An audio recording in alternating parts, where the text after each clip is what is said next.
திருத்துறைப்பூண்டியில் விடுதலை சிறுத்தைகள் கட்சி சட்டமன்ற தொகுதி நிர்வாகிகள் ஆலோசனைக் கூட்டம் நடைபெற்றது. திருவாரூர் மாவட்டம் திருத்துறைப்பூண்டி சட்டமன்ற தொகுதியில் கட்சியின் ஆலோசனைக் கூட்டம் சட்டமன்ற தொகுதி செயலாளர் சு பிரகாஷ் தலைமையில் நடைபெற்றது. மாவட்ட மாணவரணி சுகுமார் வரவேற்புரை வழங்கினார். நிர்வாகிகள் முத்துப்பேட்டை ஒன்றிய செயலாளர் மீனாட்சி சுந்தரம், நகர செயலாளர் KMS ஹாஜா, மாவட்ட அமைப்பாளர் மோகன், மாவட்ட அமைப்பாளர் ஆண்டங்கரை பாரதி, மாவட்ட துணை செயலாளர் சத்யராஜ், மாவட்ட துணை செயலாளர் சரவணன் ஆகியோர் நிகழ்ச்சியில் முன்னிலை வகித்தனர். மாவட்ட துணை செயலாளர் முல்லை வளவன், மாநில துணை அமைப்பாளர் பூமிநாதன், அமைப்பாளர் KMS முகமது ஹசன், தொகுதி துணை அமைப்பாளர் மகாலிங்கம், ஆவண மையம் மாவட்ட அமைப்பாளர் ராஜா ஆகியோர் சிறப்புரையாற்றினர்.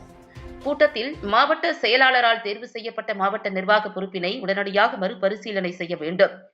மறுபரிசீலனை செய்யப்பட்ட மாவட்ட நிர்வாகம் ஒன்று சேர்ந்து ஒன்றிய நகர பொறுப்பாளர்களை தேர்வு செய்து தலைமைக்கு அனுப்ப வேண்டும். ஒருதலைபட்சமாக மாவட்ட நிர்வாக பொறுப்பாளரை தேர்வு செய்த மாவட்ட செயலாளர் மீது ஒழுங்கு நடவடிக்கை எடுக்க வேண்டும்.